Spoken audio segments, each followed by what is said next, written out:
आज मैं आपको पढ़ाऊंगा लेक्चर नंबर 9 और चैप्टर का नाम है हाइड्रोजन। हाइड्रोजन का लेक्चर नंबर 9 पढ़ाऊंगा मैं आपको। अब हाइड्रोजन के लेक्चर नंबर 9 में क्या होगा, हाइड्रोजन के लेक्चर नंबर 9 में वाटर पढ़ाऊंगा मैं आपको। वाटर की स्टडी हम करेंगे कि जो वाटर है, वाटर में क्या क्या होता है। सबसे पहले वाटर का मोलिकुलर फॉर्मूला देखो। मोलिकुलर फॉर्मूला आएगा H2O। इसके बाद आप इसका मोलिकुलर मास देखो। मोलिकुलर मास आएगा 18। ये इसका मोलिकुलर मास होगा। मोलिकुलर मास ऑफ वाटर ये 18 होगा। अब आपको इसके स्ट्रक्चर के बारे में जानना चाहिए कि हाँ, जो पानी होता है, वाटर होता है, इसका स्ट्रक्चर कैसा होता है। तो अब आप देखो कि इसका स्ट्रक्चर क्या आएगा। स्ट्रक्चर में ही सारी कहानी छुपी हुई है इसकी। आप देखो यहाँ पर ये O है, यहाँ H है और यहाँ पर H है। एक लोन पेयर यहाँ पर ये पड़ा हुआ है और एक लोन पेयर ये यहाँ पर पड़ा हुआ है। ये लोन पेयर है, ये लोन पेयर है और ये यहाँ पर जो पड़ा है ये बॉन्ड पेयर है और यहाँ पर जो ये पड़ा हुआ है, ये इलेक्ट्रॉन जो पड़ा हुआ है, ये भी बॉन्ड पेयर है।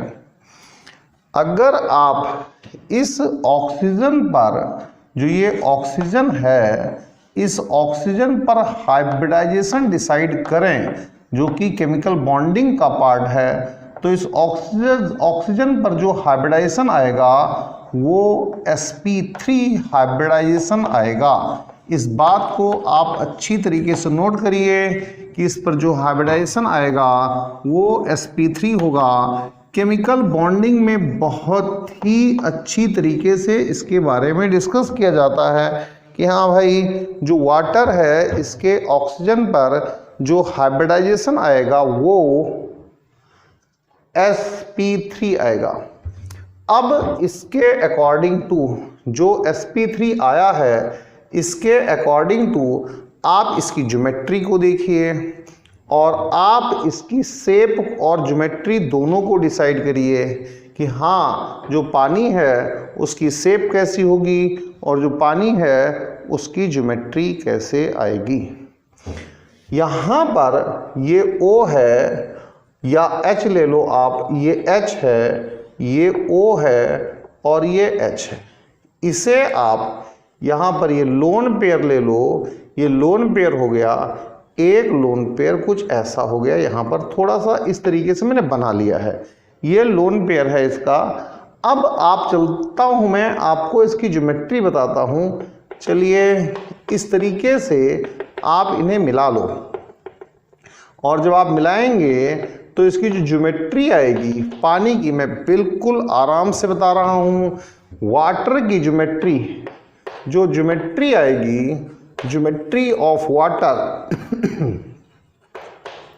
वाटर की ज्योमेट्री ये टेट्राहेड्रल आएगी। इस चीज को आप अच्छी तरीके से समझो कि टेट्राहेड्रल ज्योमेट्री का मालिक होता है वाटर।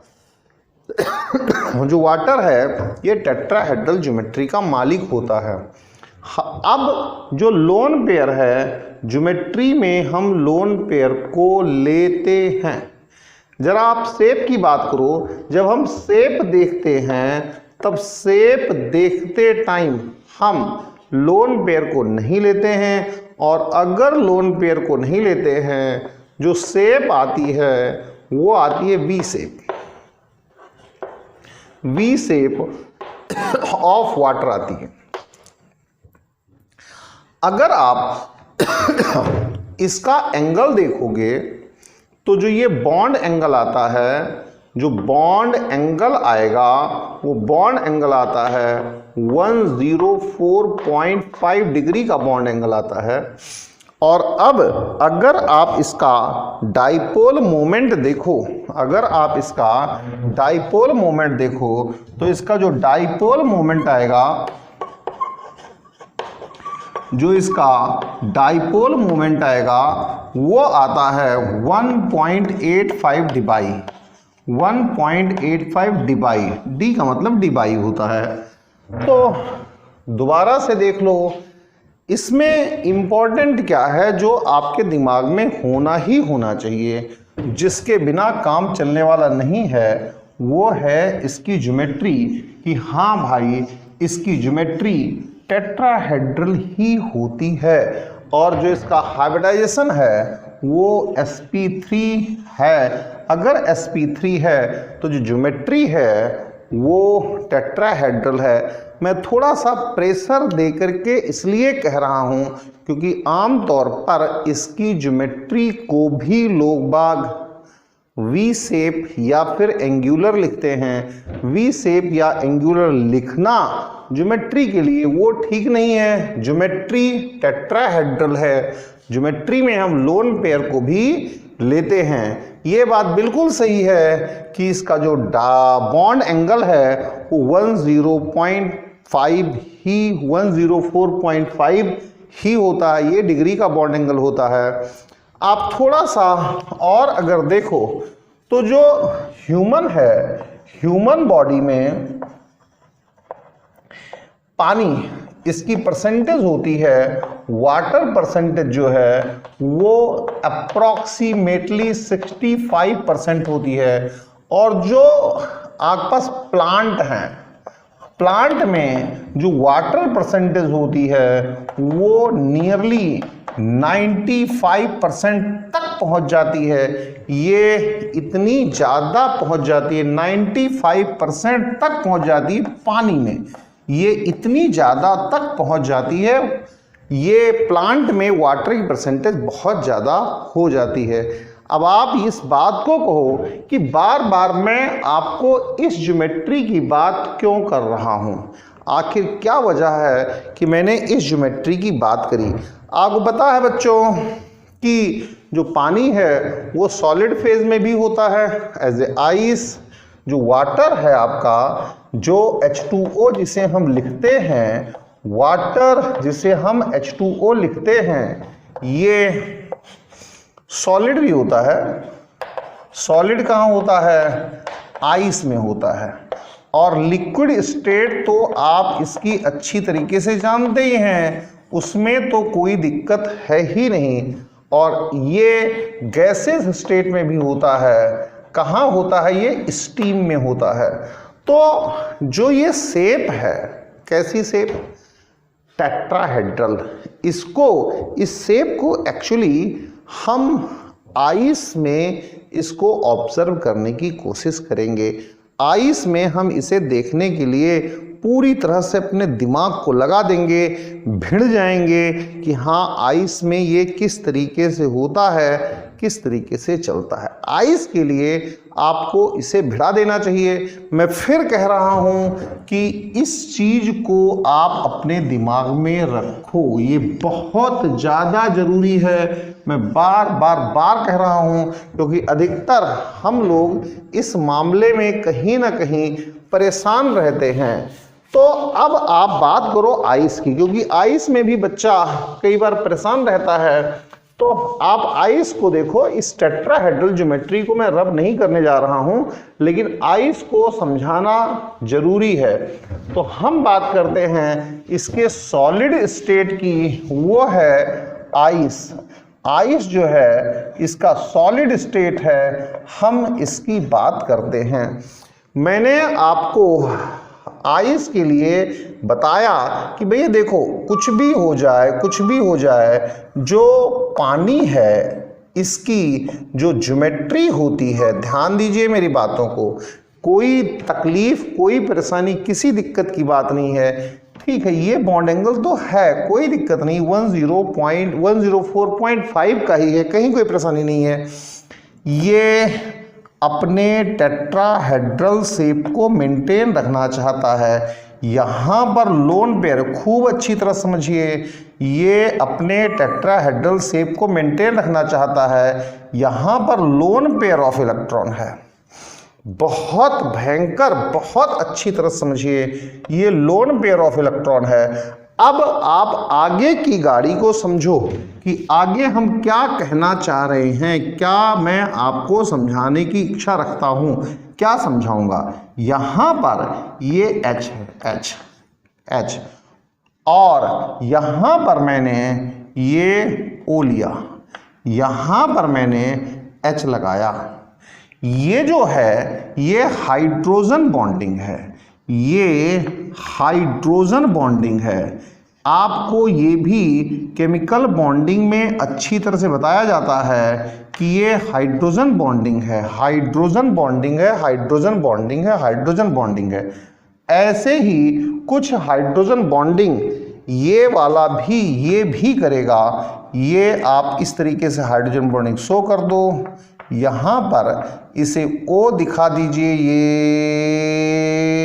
H है, और यहाँ पर ये O है, और यहाँ पर कुछ इस तरीके से H है, और ये भी हाइड्रोजन बॉन्डिंग है, ये हाइड्रोजन बॉन्डिंग है, हाइड्रोजन बॉन्ड है। अब आप देखो इस लोन पेयर के साथ हाइड्रोजन बॉन्डिंग कर रहा है, हाइड्रोजन बॉन्डिंग कर रहा है। बहुत गजब की बात है, इसे प्लीज समझिए। यहां पर हाइड्रोजन है, हाइड्रोजन, तो इस हाइड्रोजन के साथ ये जो ऑक्सीजन है इसका लोन पेयर हाइड्रोजन बॉन्डिंग कर रहा है। मेरी बातों को समझने की कोशिश करिए, इसका लोन पेयर हाइड्रोजन बॉन्डिंग कर रहा है। ऐसे ही मैं ये वाटर का अगला मॉलिक्यूल ले रहा हूं, अगला वाटर मॉलिक्यूल ले रहा हूं मैं, तो ये हाइड्रोजन बॉन्डिंग कर रहा है। चलिए मैं इसे थोड़ा सा लेट लिखता हूं, पहले आपको ये भी समझा दूं। यहां पर ये O है और इसका जो लोन पेयर है A, इस तरीके से इसके साथ ये हाइड्रोजन बॉन्डिंग कर रहा है, हाइड्रोजन बॉन्डिंग कर रहा है। अब आप देखो यहाँ पर आपके पास क्या सिस्टम है, आपके पास यहाँ पर जो सिस्टम है वो कुछ इस तरीके से है। इसे आप ऐसे शो कर दो, इस तरीके से शो कर दो, और यहाँ पर आप अगला लोन पेयर एक और है उसे शो कर दीजिए। इसी तरीके से यहाँ पर H और यहाँ पर H और यहाँ पर जो अगला लोन पेयर है उसे शो कर दीजिए। अब आप जरा इसको देखो, इस सेंटर वाले को, इस सेंटर वाले से कितने पानी के मॉलिक्यूल्स हाइड्रोजन बॉन्डिंग बना रहे हैं, 1 2 3 एंड 4। तो इसके साथ 4 जो आपके पास अदर हाइड्रोजन मॉलिक्यूल्स हैं वो हाइड्रोजन बॉन्डिंग कर रहे हैं। तो आप इसमें लिख सकते हो 4 water molecules are forming hydrogen bond. पूरा मैं लिख देता हूं, कहीं कोई दिक्कत नहीं है। ये 4 हैं जो हाइड्रोजन बॉन्ड बना रहे हैं। ये चीज बच्चे को थोड़ा सा कम समझ में आती है। अब आप देखो इसमें काफी खाली जगह मिल जाएगी। पानी का जो आइस फॉर्म है उसमें इस तरह की खाली जगह मिल जाती है, और उस खाली जगह की वजह से ही जो आइस है इसकी डेंसिटी कम होती है। आइस की डेंसिटी कम होती है। अगर आप आइस के ब्लॉक को पानी के ऊपर छोड़ दो तैरने लग जाता है। तो सारा कमाल किससे हुआ है? आप देखो, सारा कमाल इससे हुआ है, इस टेट्राहेड्रल स्ट्रक्चर से हुआ है। आप इस टेट्राहेड्रल, ये टेट्राहेड्रल ही तो है, तो सारा जो कमाल हुआ है इस टेट्राहेड्रल स्ट्रक्चर से हुआ है। ये टेट्राहेड्रल स्ट्रक्चर है, सारा का सारा कमाल इस टेट्राहेड्रल स्ट्रक्चर से हुआ है। इस लोन पेयर ने किसी दूसरे वाटर मॉलिक्यूल के H के साथ हाइड्रोजन बॉन्ड बना दिया। इस लोन पेयर ने किसी अदर वाटर मॉलिक्यूल के हाइड्रोजन के साथ हाइड्रोजन बॉन्ड बना दिया। अब ये रहा H, इसने किसी और के लोन पेयर के साथ ये हाइड्रोजन बॉन्ड बना दिया। ये H इसने किसी और के, तो 4 ही टर्मिनल थे बॉन्डिंग करने के लिए, इसीलिए इस तरह का केस सामने आया। और इसकी जो वाटर होता है इसकी डेंसिटी कम होती है, क्योंकि एक वाटर मॉलिक्यूल को 4 अदर वाटर मॉलिक्यूल्स घेर करके रखते हैं, और जब ये इतने ज़्यादा घेर के रखते हैं तो बीच में केज डेवलप हो जाते हैं, के बीच में जो है वैकेंट स्पेस डेवलप हो जाते हैं, और इसकी वजह से ही जो आइस है उसकी डेंसिटी किससे कम होती है? लिक्विड वाटर से कम होती है। यही एक रीज़न आया है सामने। अब आप आगे देखो कि जो H प्लस है वो प्रोटॉन में वो प्रोटॉन जो है वो पानी में कैसे रहता है। तो आप इसको समझने की कोशिश करिए कि H plus in water, H plus in water यानी proton in water, H plus पानी में कैसे रहता है, किस तरीके से रहता है, ये भी काफी इंपॉर्टेंट माना जाता है कि जो H प्लस है जिसे हम लेमैन लैंग्वेज में प्रोटॉन कह देते हैं, ये जो प्रोटॉन है H प्लस है ये पानी में कैसे रहता है, किस तरीके से ये रहता है, क्या सिस्टम है, इसको जरा समझने की कोशिश कीजिए कि क्या सिस्टम ऐसा तैयार होता है जिससे कि H प्लस पानी में रहता है। देखो भाई H प्लस के बारे में देखो, जो H प्लस है इसके पास कोई इलेक्ट्रॉन नहीं है, जो H प्लस है इसके पास 0 इलेक्ट्रॉन है, कोई भी इलेक्ट्रॉन नहीं है। H प्लस के पास कोई इलेक्ट्रॉन नहीं है। जब H प्लस किसके कांटेक्ट में आया? ये पानी के कांटेक्ट में आया, तो जो पानी का एक लोन पेयर है वो लोन पेयर वो इसे दे देगा, इस तरीके से जो लोन पेयर है वो दे देगा, और जब लोन पेयर दे देगा तो यहां पर H3O प्लस बन जाएगा। मेरी बात को बहुत ही अच्छी तरीके से समझिए, इसको कहेंगे हाइड्रोनियम, इसको कहेंगे हाइड्रोनियम, इसका जो नाम है वो है हाइड्रोनियम। और ये भी मैं आपको बता दूं इसका नाम है हाइड्रोनियम। जो इंडिविजुअल हाइड्रोनियम होता है, इंडिविजुअल हाइड्रोनियम का जो लाइफ टाइम है, इंडिविजुअल हाइड्रोजन का जो H3O है, इंडिविजुअल जो आपके पास H3 प्लस है, H3O प्लस है, यानी जो हाइड्रोनियम है इसका जो लाइफ टाइम है, हाइड्रोनियम आयन जो है, हाइड्रोनियम आयन जो है इसका जो लाइफ टाइम है, लाइफ टाइम यानी कितने देर तक ये रहता है, ये लाइफ टाइम जो है इसको अच्छी तरीके से करिए 10 to the power -13 second.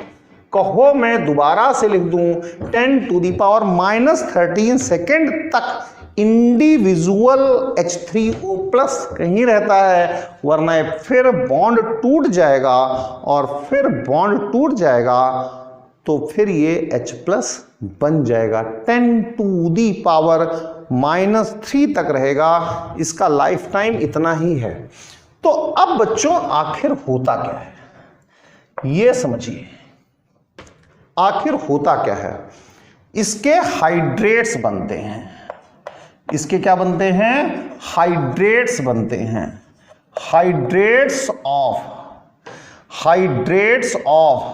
H3O plus hydrates बनते हैं, इसके हाइड्रेट्स बनते हैं। हाइड्रेट्स कैसे बनेंगे, किस तरीके से इसका हाइड्रेट सामने आएगा उसको समझो। और इस हाइड्रेट के बनने में भी जो ये हाइड्रेट बनता है, उस हाइड्रेट के बनने में भी आप देखो ना, इसका हाइड्रेट का कोई खास इतना मामला नहीं है। इसके हाइड्रेट का कुछ ऐसा मामला है, यहाँ पर ये है, यहाँ पर ये है। इसको जरा आप ब्रैकेट में बंद कर दो, और इसको ब्रैकेट में बंद करने के बाद आप यहाँ पर एक वाटर मॉलिक्यूल लगा दो और इसके साथ आप हाइड्रोजन बॉन्डिंग कर दो। ये आपका हाइड्रोजन बॉन्ड बन गया। जैसे ही आप इसे करोगे तो क्या बनेगा, ये बनेगा H3O+ और H2O, ये बन के तैयार होगा। आप इसे और कैसे लिख सकते हो, इसे लिख सकते हो H5 3 2 5 और O2 और यहां पर लिख सकते हो प्लस। अब ये H5O2+ आपके लिए थोड़ा सा नई सी चीज लग रही होगी, लेकिन किसी भी सूरत में परेशान ना हो। इसका नाम है प्रॉपर, कोई ऐसी छोटी मोटी चीज नहीं है। इसका नाम है ज़ुंडल आयन। कोई साइंटिस्ट थे, उनके नाम पर ये ज़ुंडल आयन है। तो अगर कभी आपको एग्जाम में पूछा जाता है तो आप इसको बताने की हैसियत रखिए। अब जरा आगे समझो। यहां तो आपने हाइड्रोजन बॉन्डिंग बना दिया, ठीक है भाई, यहां हाइड्रोजन बॉन्डिंग हो गई, लेकिन ये वाला टर्मिनल अभी भी बचा हुआ है हाइड्रोजन बॉन्डिंग से। ये वाला टर्मिनल अभी भी बचा हुआ है हाइड्रोजन बॉन्डिंग से। तो जरा इस टर्मिनल पर भी हम हाइड्रोजन बॉन्डिंग कर ही देते हैं। तो यहाँ पर H+ है, यहाँ पर O है, यहाँ H है और यहाँ पर H है। यहाँ पर हमने कोऑर्डिनेट बॉन्ड लगाया, फिर कहीं कोई परेशानी नहीं है। हमने यहाँ पर O लगाया, यहाँ H लगाया, यहाँ H लगाया और इसके लिए भी यहां पर O लगाया, यहां H लगाया, यहां H लगाया। इसके साथ हमने कर दिया हाइड्रोजन बॉन्डिंग, इसके साथ हमने कर दिया हाइड्रोजन बॉन्डिंग। अब जरा समझने की कोशिश करिए, जब हमने इसके साथ हाइड्रोजन बॉन्डिंग कर दी तो हम इसे लिखते क्या हैं भाई, इसे लिखते हैं H3O+, साथ में H2O² लिख देते हैं। अब जरा इसको थोड़ा सा और सिंप्लीफाई करके लिखते हैं। तो अगर आप देखो 2 2 जा 4, 4 और 3 7, तो ये आएगा H7। अब ऑक्सीजन को देखो 2 और 1 3, H7O2 और इस पर चार्ज तो वही है ना, चार्ज तो वही है, क्या है, प्लस है और कहीं कोई चार्ज नहीं है। तो इसकी पॉसिबिलिटी भी है। अब जरा आप आगे भी चलो, आगे चलोगे तो क्या होगा, यहां पर भी तो खाली है ना एक, इसे भी कर सकते हैं, कहीं कोई परेशानी नहीं है। तो अगर आप आगे चलोगे तो आपको फिर हाइड्रोजन बॉन्डिंग फिर हो जाएगी, कहीं से कहीं तक कोई दूर तक दिक्कत नहीं है। तो उसके हाइड्रोजन बॉन्डिंग भी कर लेते हैं। कैसे होगी, और ये O है, ये H है, ये H है और ये H है, ठीक है भाई। इस पर प्लस चार्ज था, कहीं कोई परेशानी नहीं है। यहां पर हमने हाइड्रोजन बॉन्डिंग कर दी, ठीक है दोस्त, यहां पर हाइड्रोजन बॉन्डिंग कर दी, यहां पर हमने हाइड्रोजन बॉन्डिंग कर दी, कहीं कोई परेशानी नहीं है। हमने यहां पर हाइड्रोजन बॉन्डिंग कर दी, यहां पर हमने हाइड्रोजन बॉन्डिंग कर दी, यहां पर हाइड्रोजन बॉन्डिंग कर दी, ठीक है। इससे हम आगे लिख कर ला रहे हैं H3O+ और H2O², ऐसा कुछ लिख लिया। इससे हम लिख सकते हैं क्या, 3 2 जा 6 और 3 9, H9 और क्या लिख सकते हैं, O4+। बच्चों इसके लिए तो किसी साइंटिस्ट का नाम नहीं है, कोई साइंटिस्ट का नाम नहीं है, लेकिन इसके लिए फिर एक साइंटिस्ट का नाम है आइजन। ये आइजन आयन है। तो इस तरीके से मैंने आपको एक छोटी सी कहानी पकड़ी, क्या कि जो H2O है, H2O चाहता क्या है, H2 ये चाहता है कि हाँ उसकी टेट्राहेड्रल ज्योमेट्री मेंटेन रहे, और टेट्राहेड्रल ज्योमेट्री मेंटेन रहने के साथ साथ जब टेट्राहेड्रल ज्योमेट्री उसकी मेंटेन हो गई किसी, अब उसे वी शेप कहते हैं लोग, तो जब टेट्राहेड्रल ज्योमेट्री मेंटेन हो गई तो जो आइस बनेगा उसमें टेट्राहेड्रल ज्योमेट्री को मेंटेन करेगा और वहां पर वो 4 अदर वाटर मॉलिक्यूल्स के साथ घिरा रहेगा। इंपॉर्टेंट क्वेश्चन है। दूसरी बात यह है कि बीच में स्पेस ज्यादा बन जाएगा, जो होल्स बनेंगे, स्पेस बनेगा, केज बनेगा, इसकी वजह से वाटर की डेंसिटी कम होती है। H3O प्लस ये कैसे रह सकता है, इसको मैंने डिटेल समझाने की कोशिश करी है। मेरे बच्चों, जो ये बॉन्ड होता है, बॉन्ड, इसे कोऑर्डिनेट बॉन्ड कहते हैं और यहां पर कोऑर्डिनेट बॉन्ड का मैंने क्लासिकल अप्रोच अप्लाई किया है। इसको भी मैं जो केमिकल बॉन्डिंग है उसमें बहुत ही अच्छी तरीके से मैं समझाता हूं। तो मैंने यहां पर जो भी समझाने की कोशिश करी है ये यूजुअली किताबों में इतना डिस्क्रिप्टिव नहीं है। आप इसे करिए, फायदा जरूर होगा। Thank you very much.